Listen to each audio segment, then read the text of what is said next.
الحمدللہ رب العالمین والصلاة والسلام علی خاتم النبیین اما بعد فاعوذ باللہ من الشیطان الرجیم بسم اللہ الرحمن الرحیم۔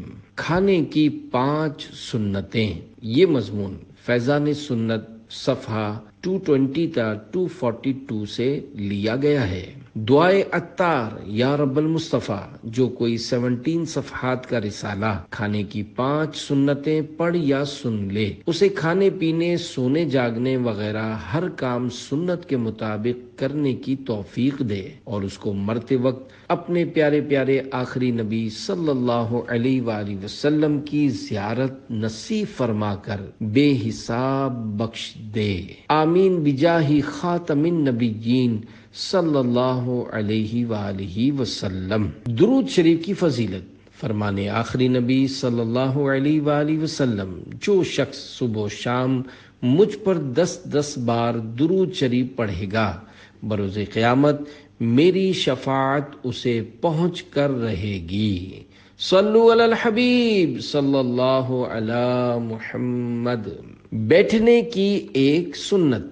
کھانا کھانے کے لیے بیٹھنے کی ایک سنت یہ ہے کہ سیدھا گھٹنا کھڑا کریں اور الٹا پاؤں بچھا کر اس پر بیٹھ جائیں، جبکہ ایک اور بھی سنت بیٹھنے کی ہے۔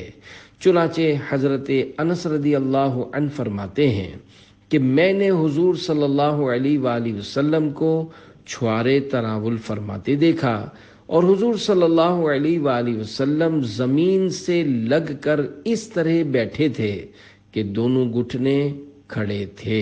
گھٹنے کھڑے کر کے کھانے کے فوائد۔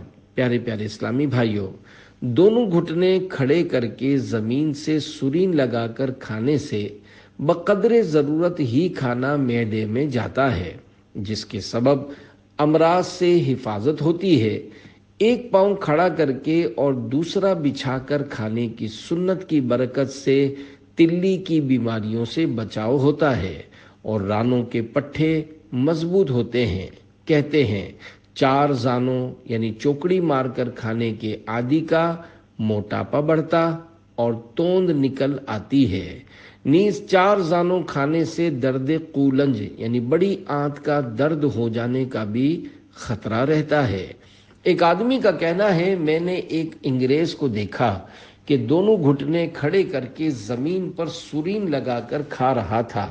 میں نے حیرت سے اس کا سبب پوچھا تو فوراً اپنے نکلے ہوئے پیٹ پر ہاتھ مار کر کہنے لگا، اس کو اندر کرنے کے لیے۔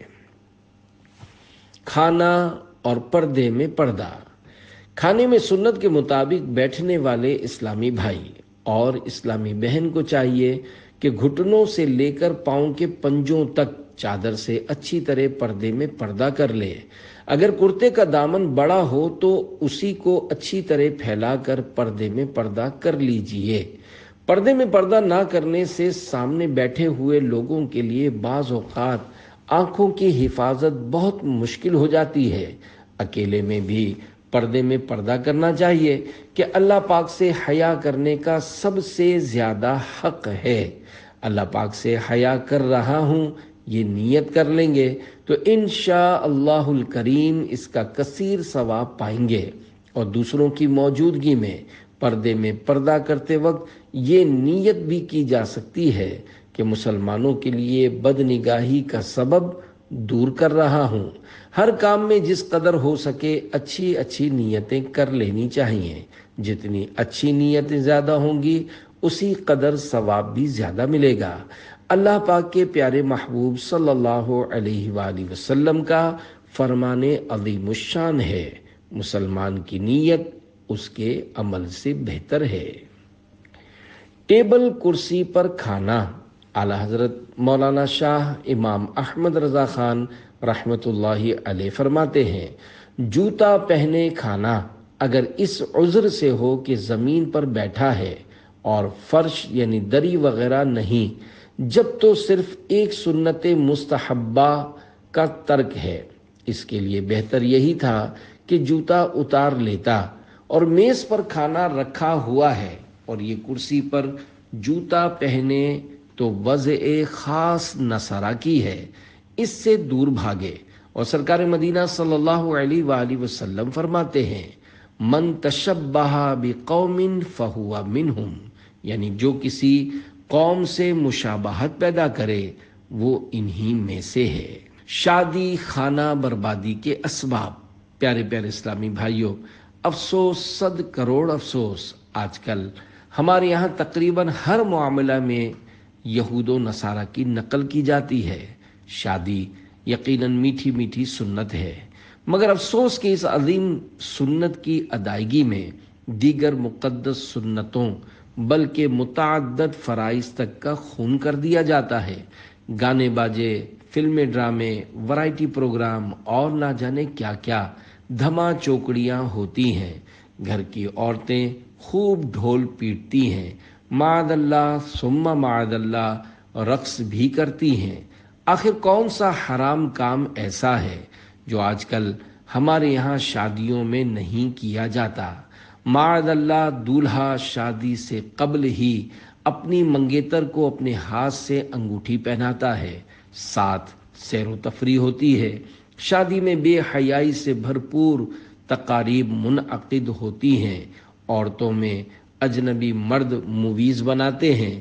کھانے کی دعوت بھی تو میز کرسی پر، بلکہ اب تو زیادہ ترقی ہونے لگی ہے کہ کرسیاں بھی ہٹا لی گئی ہیں، صرف میز پر انواع و اقسام کے کھانے چن دیے جاتے ہیں اور لوگ چلتے پھرتے میز کے گرد گھومتے ہوئے کھاتے پیتے ہیں، حالانکہ ایسا کرنا ہرگز سنت نہیں۔ اب غور فرمائیے کہ آج شادی خانہ آبادی ہوتی کس کی ہے؟ شادی کے بعد عموماً ہر کوئی خانہ بربادی کا شکار نظر آ رہا ہے۔ کہیں ایسا تو نہیں کہ شادی جیسی پاکیزہ اور میٹھی میٹھی سنت میں غیر شرعی رسومات کی دنیا ہی میں سزا دی جا رہی ہو؟ اگر اللہ پاک غضبناک ہوا تو آخرت کی سزا کس قدر ہولناک ہوگی۔ اللہ کریم ہمیں فرنگی تہذیب و فیشن سے نجات عطا فرما کر سنتوں کا آئینہ دار بنائے۔ آمین بجاہ خاتم النبیین صلی اللہ علیہ وآلہ وسلم۔ پیارے پیارے اسلامی بھائیوں، عاشقان رسول کی دینی تحریک دعوت اسلامی کے دینی ماحول سے ہر دم وابستہ رہیے۔ انشاءاللہ برکتیں اور سعادتیں ہی سعادتیں پائیں گے۔ چنانچہ وہ دعوت اسلامی میں کیسے آئے؟ ایک اسلامی بھائی 2002 سنہ عیسوی میں برے دوستوں کی صحبت کے باعث غنڈہ گینگ میں شامل ہو گئے۔ لوگوں کو مارنا، پیٹنا اور گالیاں بکنا ان کا معمول تھا۔ جان بوجھ کر جھگڑے مول لیتے، جو نیا فیشن آتا سب سے پہلے وہ اپناتے، دن میں کئی بار کپڑے تبدیل کرتے، سوائے جینز کے دوسری پینٹ نہ پہنتے، آوارہ دوستوں کے ساتھ گھوم پھر کر رات گئے گھر لوٹتے اور دن چڑھے تک سوتے رہتے۔ والد صاحب کا انتقال ہو چکا تھا، بیوہ ماں سمجھاتی تو معاذ اللہ زبان درازی کرتے تھے۔ ایک مرتبہ دعوت اسلامی کے کسی با امامہ اسلامی بھائی نے ان سے ملاقات پر ایک رسالہ جنات کا بادشاہ تحفے میں دیا۔ انہوں نے پڑھا تو اچھا لگا۔ رمضان مبارک میں ایک دن کسی مسجد میں انہیں جانے کی سعادت ملی تو اتفاق سے ایک سبز سبز امامے اور سفید لباس میں ملبوس سنجیدہ نوجوان پر نظر پڑی۔ معلوم ہوا کہ یہ یہاں معتکف ہیں۔ اس اسلامی بھائی نے درس فیضان سنت دیا تو وہ بھی بیٹھ گئے۔ بعد درس انہوں نے ان پر انفرادی کوشش کرتے ہوئے دعوت اسلامی کے دینی ماحول کی برکتیں بتائیں۔ اسلامی بھائی کا لباس اس قدر سادہ تھا کہ بعض جگہ پیون تک لگے ہوئے تھے۔ جب ان کے لیے گھر سے کھانا آیا تو وہ بھی بالکل سادہ تھا۔ یہ ان کی سادگی سے بہت زیادہ متاثر ہوئے اور ان سے ملاقات کے لیے آنے جانے لگے۔ اتفاق سے عید الفطر کے بعد ان اسلامی بھائی کا نکاح تھا۔ یہ بیچارے غریب و تنگ دست تھے، مگر حیرت کی بات یہ تھی کہ انہوں نے اس بات کا انہیں ذرا بھی احساس نہیں ہونے دیا اور نہ ہی کسی قسم کی مالی امداد کے لیے سوال کیا۔ وہ اور زیادہ متاثر ہوئے کہ ماشاء اللہ دعوت اسلامی کا دینی ماحول کتنا پیارا ہے اور اس کے وابستگان کس قدر سادہ اور خوددار ہیں۔ الحمدللہ دعوت اسلامی کی محبت ان کے دل میں گھر کرتی چلی گئی، حتیٰ کہ انہوں نے عاشقان رسول کے ہمراہ 8 دن کے مدنی قافلے میں سفر کیا۔ ان کے دل کی دنیا زیر و زبر ہو گئی، قلب میں مدنی انقلاب برپا ہو گیا، اور انہوں نے گناہوں سے سچی توبہ کر کے اپنی ذات کو دعوت اسلامی کے حوالے کر دیا۔ الحمدللہ ان پر وہ مدنی رنگ چڑھا کہ دادم تحریر علاقائی مشاورت کے خادم یعنی نگران کی حیثیت سے اپنے علاقے میں دعوت اسلامی کے دینی کاموں کی دھومیں مچا رہے ہیں۔ سادگی چاہیے، عاجزی چاہیے، آپ کو گر چلیں قافلے میں چلو، خوب خودداریاں اور خوش اخلاقیاں آئیے سیکھ لیں قافلے میں چلو، عاشقان رسول لائے سنت کے پھول، آؤ لینے چلیں قافلے میں چلو۔ صلو علی الحبیب صلی اللہ علی محمد۔ پیارے پیارے اسلامی بھائیوں، دیکھا اپنے دین کی تبلیغ کے لیے استری کیا ہوا بھڑکیلا لباس اور کلف دار خوبصورت امامہ ہی ضروری نہیں، پیوندار لباس سادہ امامہ شریف سے بھی کام چلتا ہے۔ چلتا ہی نہیں، دوڑتا ہے، بلکہ دوڑتا ہی نہیں، اس کو تو مدنی پر لگ جاتے ہیں اور سوئے مدینہ منورہ اڑنے لگتا ہے۔ سادہ لباس کے تو کیا کہنے ہیں، سادہ لباس کی فضیلت۔ کفار کی نقالی میں فیشن کرنے والے، ہر وقت بنے سنورے رہنے والے، نت نئے ڈیزائن اور طرح طرح کی تراش خراش والے لباس پہننے والے اگر سادگی اپنا لے تو دونوں جہاں میں بیڑا پار ہو۔ چنانچہ سادہ لباس پہننے کی فضیلت سنیے اور جھومیے۔ تاجدار مدینہ صلی اللہ علیہ وآلہ وسلم نے ارشاد فرمایا، جو باوجود قدرت اچھے کپڑے پہننا تواضع یعنی عاجزی کے طور پر چھوڑ دے گا، اللہ پاک اس کو کرامت کا حلہ یعنی جنتی لباس پہنائے گا۔ فیشن پرستو خبردار۔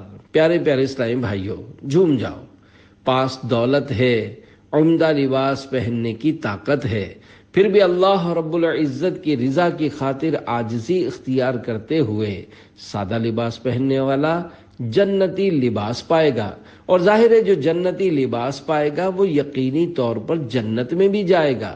لوگوں پر روب ڈالنے، امیرانہ ٹھاٹ پالنے اور محض اپنے نفس کے لیے لوگوں کو متاثر کرنے کی خاطر نمایاں فینسی اور بھڑکیلے لباس پہننے والے سنیں اور کڑھیں۔ حضرت عبداللہ ابن عمر رضی اللہ عنہما سے روایت ہے، تاجدار مدینہ صلی اللہ علیہ وآلہ وسلم نے ارشاد فرمایا، دنیا میں جس نے شہرت کا لباس پہنا، قیامت کے دن اللہ اس کو ذلت کا لباس پہنائے گا۔ لباس شہرت کسے کہتے ہیں؟ حکیم الامت حضرت مفتی احمد یار خان رحمۃ اللہ علیہ اس حدیث پاک کے تحت فرماتے ہیں، یعنی ایسا لباس پہنے کہ لوگ امیر یعنی مالدار جانیں، یا ایسا لباس پہنے کہ جس سے لوگ نیک پرہیزگار سمجھیں۔ یہ دونوں قسم کے لباس شہرت کے لباس ہے۔ الغرض جس لباس میں نیت یہ ہو کہ لوگ اس کی عزت کریں، یہ اس کا لباس شہرت ہے۔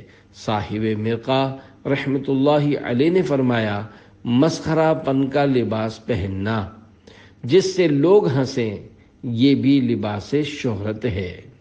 پیارے پیارے اسلامی بھائیوں، واقعی سخت امتحان ہے۔ لباس پہننے میں بہت غور کرنے اور دکھاوے سے بچنے کی سخت ضرورت ہے۔ نیز جو لوگوں کو اپنی سادگی کا معتقد بنانے کے لیے سادہ لباس و امامہ و چادر وغیرہ اپناتا ہے، وہ ریاکار اور جہنم کا حقدار ہے۔ ہم اللہ کریم سے اخلاص کی بھیک مانگتے ہیں۔ میرا ہر عمل بس تیرے واسطے ہو، کر اخلاص ایسا عطا یا الہی، ریاکاریوں سے سیاہ کاریوں سے بچا یا الہی، بچا یا الہی۔ ٹپ ٹاپ کرنے والوں کے لیے لمحہ فکریہ، فیشن کی خاطر روز روز نئے لباس پہننے والے، ذرا فیشن تبدیل ہوا یا لباس تھوڑا پرانا ہوا یا کہیں سے معمولی سا پھٹا تو پیوند کاری کر کے اس کو پہننے میں عار یعنی عیب محسوس کرنے والے اس روایت کو بار بار سنے۔ ابو امامہ ایاس بن ثعلبہ رضی اللہ عنہ سے روایت ہے، تاجدار مدینہ صلی اللہ علیہ وآلہ وسلم نے ارشاد فرمایا، کیا تم سنتے نہیں کہ کپڑے کا پرانا ہونا ایمان سے ہے؟ بے شک کپڑے کا پرانا ہونا ایمان سے ہے۔ اس روایت کے تحت حضرت شیخ عبدالحق محدث دہلوی رحمۃ اللہ علیہ فرماتے ہیں، زینت کا ترک کرنا اہل ایمان کے اخلاق یعنی عمدہ عادات سے ہے۔ پیوند دار لباس کی فضیلت، حضرت عمرو بن قیس رضی اللہ عنہ فرماتے ہیں، امیر المومنین حضرت مولائے کائنات علی المرتضیٰ شیر خدا رضی اللہ عنہ کی خدمت بابرکت میں عرض کی گئی، آپ اپنی قمیص میں پیوند کیوں لگاتے ہیں؟ فرمایا، اس سے دل نرم رہتا ہے اور مومن اس کی پیروی کرتا ہے، یعنی مومن کا دل نرم ہی ہونا چاہیے۔ کھڑے ہو کر کھانا کیسا؟ حضرت انس بن مالک رضی اللہ عنہ فرماتے ہیں، نبی کریم رؤوف الرحیم صلی اللہ علیہ وآلہ وسلم نے کھڑے ہو کر پینے اور کھڑے ہو کر کھانے سے منع فرمایا ہے۔ کھڑے ہو کر کھانے کے طبی نقصانات۔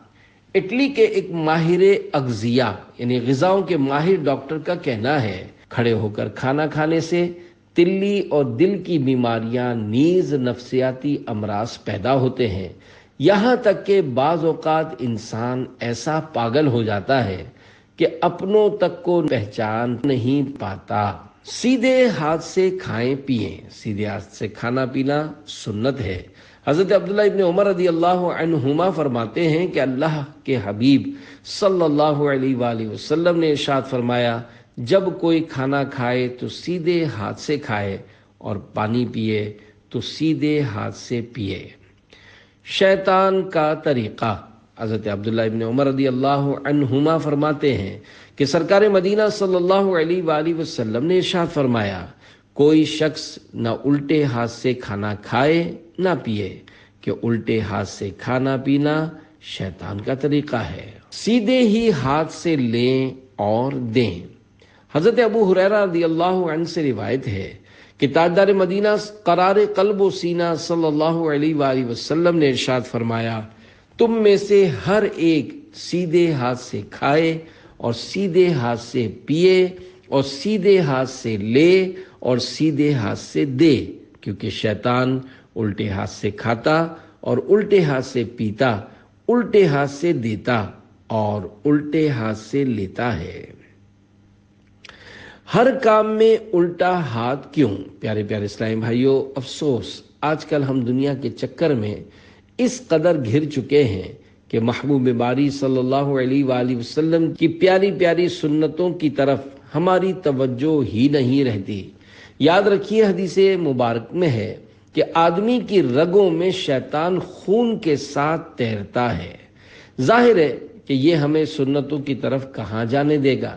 اگرچہ سیدھے ہاتھ سے ہی کھانا کھاتے ہیں، لیکن پھر بھی الٹے ہاتھ سے کچھ دانے پھانک ہی لیے جاتے ہیں۔ کھاتے ہوئے چونکہ سیدھا ہاتھ آلودہ ہوتا ہے، لہذا پانی الٹے ہی ہاتھ سے پی ڈالتے ہیں۔ چائے پیتے وقت کپ سیدھے ہاتھ میں اور رکابی الٹے ہاتھ میں لیے چائے پیتے ہیں۔ کسی کو پانی پلاتے وقت جگ سیدھے ہاتھ میں ہوتا ہے، جبکہ گلاس الٹے میں اور الٹے ہاتھ سے گلاس دوسروں کو دیتے ہیں۔ حیات محدث اعظم صفحہ 374 پر ہے۔ محدث اعظم پاکستان حضرت مولانا محمد سردار احمد قادری چشتی رحمت اللہ علیہ فرماتے ہیں، لینے اور دینے میں دائیں یعنی سیدھے ہاتھ کو استعمال کرو۔ یہ عادت ایسی پختہ ہو جائے کہ کل قیامت میں نامہ اعمال پیش ہو تو اسی عادت کے موافق یعنی دایاں یعنی سیدھا ہاتھ آگے بڑھ جائے، تب تو کام بن جائے گا۔ پیارے اسلامی بھائیوں، ہوش کیجئے اور دیکھیے ہمارے پیارے پیارے آقا مکے مدینے والے مصطفیٰ صلی اللہ علیہ وآلہ وسلم کو الٹے ہاتھ سے کھانا پینا کس قدر ناپسند ہے، چنانچہ تیرا سیدھا ہاتھ کبھی نہ اٹھے۔ حضرت سلمہ بن اکوع رضی اللہ عنہ سے مروی ہے کہ ایک آدمی نے اللہ کے محبوب صلی اللہ علیہ وآلہ وسلم کے سامنے الٹے ہاتھ سے کھانا کھایا تو آپ صلی اللہ علیہ وآلہ وسلم نے فرمایا سیدھے ہاتھ سے کھاؤ۔ اس نے کہا میں سیدھے ہاتھ سے نہیں کھا سکتا۔ غیب جاننے والے آقا صلی اللہ علیہ وآلہ وسلم سمجھ گئے کہ یہ تکبر سے بول رہا ہے، چنانچہ آپ صلی اللہ علیہ وآلہ وسلم نے فرمایا لستطعت، یعنی تجھے استطاعت نہ ہو، مطلب یہ کہ تیرا سیدھا ہاتھ کبھی نہ اٹھے۔ اس نے تکبر کی وجہ سے سیدھے ہاتھ سے کھانا کھانے سے انکار کیا تھا، لہذا پھر اس کا سیدھا ہاتھ کبھی منہ کی طرف نہ اٹھ سکا، یعنی اس کا سیدھا ہاتھ بیکار ہو گیا۔ وہ زبان جس کو سب کن کی کنجی کہیں، اس کی نافذ حکومت پہ لاکھوں سلام، تیرا چہرہ بگڑ جائے۔ پیارے پیارے اسلامی بھائیوں، سرکار نامدار صلی اللہ علیہ وآلہ وسلم کی زبان صداقت نشان کی یہ شان ہے کہ جو کچھ فرماتے وہ ہو جاتا۔ آپ صلی اللہ علیہ وآلہ وسلم کا رتبہ تو بہت عظیم ہے، غلاموں کا حال ملاحظہ ہو۔ چنانچہ ایک عورت مشہور صحابی حضرت سعد بن ابی وقاص رضی اللہ عنہ کو جھانکا کرتی تھی۔ آپ رضی اللہ عنہ نے بارہا اس کو منع کیا مگر وہ باز نہ آئی۔ ایک دن اس نے جب حسب معمول جھانکا تو آپ رضی اللہ عنہ کی زبان کرامت نشان سے یہ الفاظ نکلے شاہ وجہ کی، یعنی تیرا چہرہ بگڑ جائے۔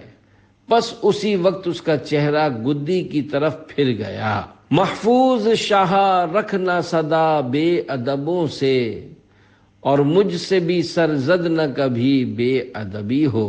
حضرت سعد بن ابی وقاص رضی اللہ عنہ کی زبان قبولیت نشان کی یہ تاثیر دراصل مہر منیر محبوب رب قدیر صلی اللہ علیہ وآلہ وسلم کی دعا کا ثمر تھا، جیسا کہ جامع ترمذی وغیرہ میں ہے۔ پیارے پیارے مصطفیٰ صلی اللہ علیہ وآلہ وسلم نے بارگاہ رب العلا میں دعا کی، اللہم استجب سعدا اذا دعاک، یعنی یا اللہ جب بھی سعد تجھ سے دعا کرے تو قبول فرما لیا کر۔ محدثین کرام رحمت اللہ علیہم فرماتے ہیں حضرت سعد بن ابی وقاص رضی اللہ عنہ جب بھی دعا کرتے قبول ہو جاتی۔ اجابت کا صحرا عنایت کا جوڑا، دلہن بن کے نکلی دعائے محمد، اجابت نے جھک کر گلے سے لگایا، بڑھی ناز سے جب دعائے محمد۔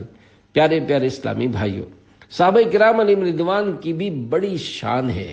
غلامان صحابہ یعنی اولیاء رحمت اللہ علیہم بھی بڑی عظمتوں کے مالک ہوتے ہیں۔ چنانچہ یا اللہ صباحی کو اندھا کر دے۔ زبردست عالم و محدث حضرت عبداللہ بن وہب رحمت اللہ علیہ 1,00,000 حدیثوں کے حافظ تھے۔ مصر کے حاکم عباد بن محمد نے انہیں قاضی بنانا چاہا تو عہدہ قضا سے بچنے کے لیے کہیں روپوش ہو گئے۔ ایک حاسد صباحی نے جھوٹی چگلی کھاتے ہوئے حاکم سے کہا، عبداللہ بن وہب نے خود مجھ سے قاضی بننے کی حرص ظاہر کی تھی، مگر اب آپ کی قصداً نافرمانی کرتے ہوئے غائب ہو گیا ہے۔ حاکم نے غصے میں آ کر آپ رحمت اللہ علیہ کے مکان علی شان کو منہدم کروا دیا۔ حضرت عبداللہ بن وہب رحمت اللہ علیہ نے جلال میں آ کر بارگاہ رب ذوالجلال میں عرض کر دی، یا الہی صباحی کو اندھا کر دے۔ چنانچہ 8ویں دن وہ صباحی اندھا ہو گیا۔ حضرت عبداللہ بن وہب رحمت اللہ علیہ پر خوف خدا کا غلبہ رہتا تھا۔ ایک روز ذکر قیامت سن کر دہشت طاری ہو گئی اور بے ہوش ہو گئے۔ ہوش میں آنے کے بعد صرف چند روز زندہ رہے اور اس دوران کچھ بھی نہ بولے۔ 197 ہجری میں وفات پائی۔ اللہ پاک کی ان پر رحمت ہو اور ان کے صدقے ہماری بے حساب مغفرت ہو۔ اولیاء کا جو کوئی ہو بے ادب، نازل اس پہ ہوتا ہے قہر و غضب۔ یا رب مصطفیٰ ہمیں اپنے پیارے حبیب شاہ خیر الانام صلی اللہ علیہ وآلہ وسلم، صحابہ کرام علیہم رضوان اور اولیاء اعظام رحمت اللہ علیہم کا سچا ادب نصیب فرما، ان کی بے ادبی اور ان کے بے ادبوں کے شر سے سدا محفوظ رکھ اور اپنے پیارے حبیب کا سچا دیوانہ بنا۔ آمین بجاہ خاتم النبیین صلی اللہ علیہ وآلہ وسلم۔ یا رب میں تیرے خوف سے روتا رہوں ہر دم، دیوانہ شہنشاہ مدینہ کا بنا دے۔ صلو علی الحبیب صلی اللہ علی محمد۔ صاحب مزار کی انفرادی کوشش۔ پیارے پیارے اسلامی بھائیوں، الحمدللہ دعوت اسلامی کے دینی ماحول میں بزرگوں کا بہت ادب کیا جاتا ہے، بلکہ سچی بات یہ ہے کہ اللہ رب العزت کی عنایت سے دعوت اسلامی فیضان اولیاء ہی کی بدولت چل رہی ہے۔ چنانچہ عاشقان رسول کا ایک مدنی قافلہ سنتوں کی بہاریں لٹاتا ہوا ایک مقام انوار شریف وارد ہوا۔ وہاں سے ہاتھوں ہاتھ 4 اسلامی بھائی 3 دن کے لیے مدنی قافلے میں سفر کے لیے عاشقان رسول کے ساتھ شریک ہوئے۔ ان چاروں میں انوار شریف کے صاحب مزار بزرگ رحمت اللہ علیہ کے خانوادے کے ایک فرزند بھی تھے۔ مدنی قافلہ نیکی کی دعوت کی دھومیں مچاتا ہوا ایک دوسرے علاقے میں جا پہنچا۔ جب انوار شریف والوں کے 3 دن مکمل ہو گئے تو صاحب مزار رحمت اللہ علیہ کے رشتہ دار نے کہا، میں تو واپس نہیں جاؤں گا، کیونکہ آج رات میں نے اپنے حضرت رحمت اللہ علیہ کو خواب میں دیکھا، فرما رہے ہیں بیٹا پلٹ کر گھر نہ جانا، مدنی قافلے والوں کے ساتھ مزید آگے سفر جاری رکھنا۔ صاحب مزار رحمت اللہ علیہ کی انفرادی کوشش کا یہ واقعہ سن کر مدنی قافلے میں خوشی کی لہر دوڑ گئی۔ سب کے حوصلوں کو مدینے کے 12 چاند لگ گئے اور انوار شریف سے آئے ہوئے چاروں اسلامی بھائی ہاتھوں ہاتھ مدنی قافلے میں مزید آگے سفر پر چل پڑے۔ صلو علی الحبیب صلی اللہ علی محمد۔ دیتے ہیں فیض عام اولیاء کرام، لوٹنے سب چلیں قافلے میں چلو، اولیاء کا کرم تم یہ ہو لاجرم، مل کے سب چل پڑیں قافلے میں چلو۔ خواب کے ذریعے گھوڑی کا تحفہ۔ پیارے پیارے اسلامی بھائیوں، کسی ولی اللہ کا بعد وفات خواب میں رہنمائی کرنا کوئی اچنبے کی بات نہیں۔ اللہ کے نیک بندے باعطائے رب العلا بہت کچھ کر سکتے ہیں۔ چنانچہ خواجہ امیر خرد کرمانی رحمت اللہ علیہ لکھتے ہیں، سلطان المشائخ حضرت محبوب الہی نظام الدین اولیاء رحمت اللہ علیہ فرماتے ہیں کہ غیاث پور کے قیام سے پہلے میں ایک کوس یعنی تقریباً 3 کلومیٹر دور کیلو کھری کی مسجد میں نماز جمعہ پڑھنے جایا کرتا تھا۔ ایک بار اسی طرح نماز جمعہ کے لیے پیدل جا رہا تھا، گرم ہوائیں چل رہی تھیں اور میں روزے سے تھا۔ مجھے چکر آنے لگے اور میں ایک دکان پر بیٹھ گیا۔ میرے دل میں خیال گزرا کہ اگر میرے پاس سواری ہوتی تو سہولت رہتی۔ بعد میں شیخ سعدی کا یہ شعر میری زباں پر آیا، ما قدم از سر کنیم در طلب دوستاں، راہ بجائے برد ہر کے با اقدام رفت۔ ہم دوستوں کی طلب میں سر کو پاؤں بنا کر چلتے ہیں، کیونکہ جو کوئی اس راہ میں قدموں سے چلتا ہے وہ آگے نہیں بڑھ پاتا۔ میں نے دل میں آنے والے سواری کے خیال سے توبہ کی۔ اس واقعے کو 3 روز گزرے تھے کہ خلیفہ ملک یار پراں میرے لیے گھوڑی لے کر آئے اور کہنے لگے، میں مسلسل 3 راتوں سے خواب میں دیکھ رہا ہوں کہ میرے شیخ مجھ سے فرما رہے ہیں فلاں صاحب کو گھوڑی دے آؤ، لہذا گھوڑی حاضر ہے، قبول فرما لیجئے۔ میں نے کہا بے شک آپ کے شیخ نے آپ سے فرمایا ہوگا، لیکن جب تک میرے شیخ مجھ سے نہیں فرمائیں گے میں یہ گھوڑی نہیں لوں گا۔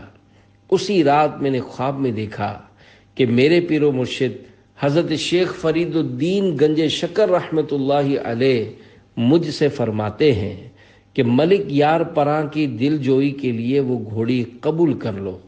دوسرے روز وہ گھوڑی لے کر آیا تو میں نے اسے عطیہ خداوندی سمجھتے ہوئے قبول کر لیا۔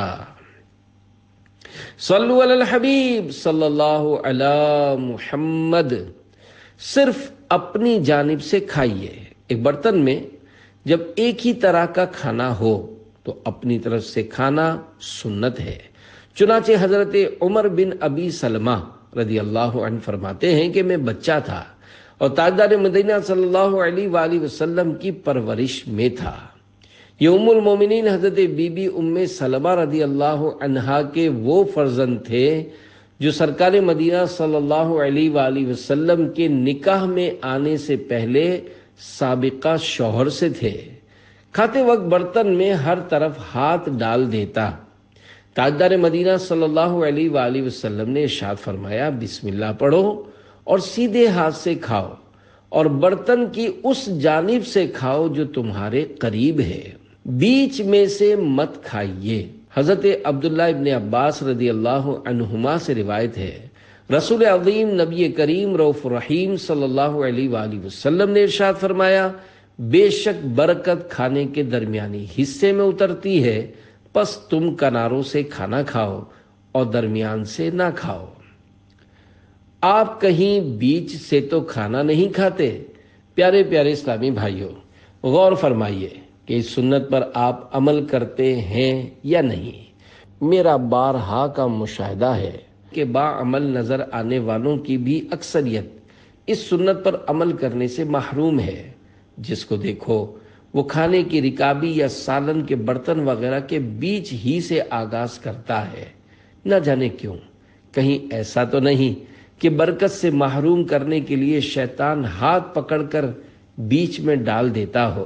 حقیقت یہی ہے کہ شیطان اس بات کی کوشش میں لگا رہتا ہے کہ مسلمان بھلائیوں سے محروم رہیں۔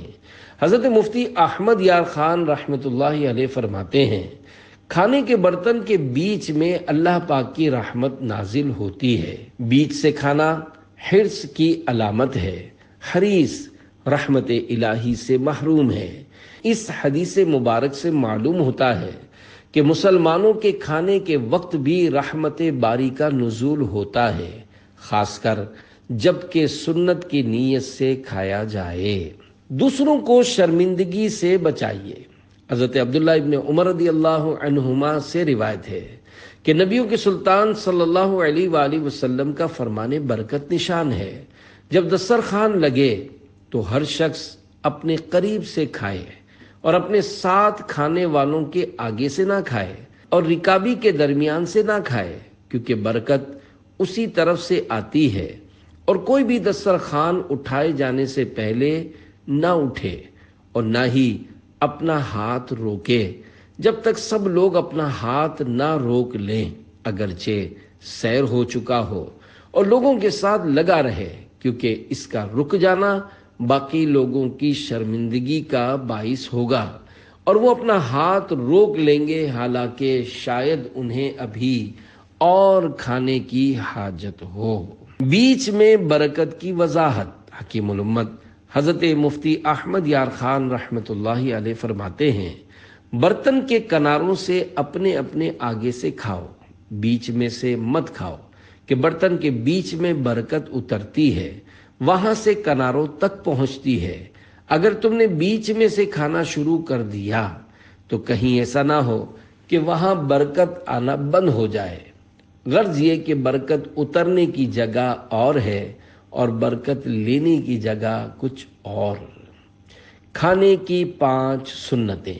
پیارے پیارے اسلامی بھائیوں، پیش کردہ حدیث مبارک میں کھانے کی 5 سنتیں بیان کی گئی ہیں۔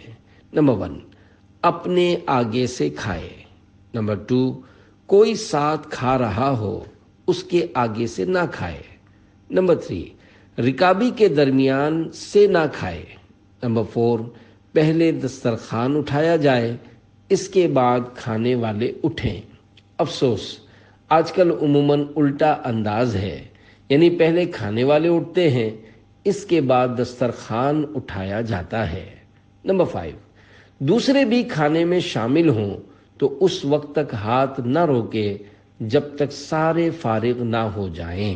افسوس کہ کھانے کی بیان کردہ ان سنتوں پر عمل کرنے والے اب نظر ہی نہیں آتے۔